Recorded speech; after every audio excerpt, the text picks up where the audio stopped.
problema no es que no estés haciendo lo suficiente, sino que nadie te ha explicado por dónde empezar. Muchísimas personas con bruxismo hacen lo mismo.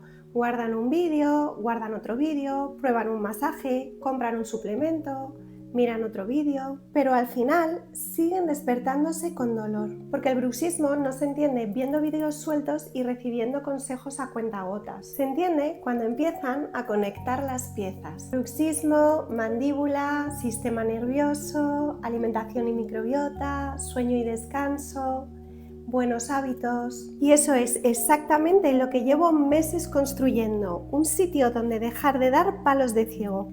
Bruxology todavía no está abierto, pero sí puedes entrar desde hoy a la comunidad gratuita de WhatsApp. Ahí estoy compartiendo contenido exclusivo y serás de las primeras personas en enterarte cuando la abra. Solo tienes que escribir la palabra comunidad en comentarios y te envío el enlace.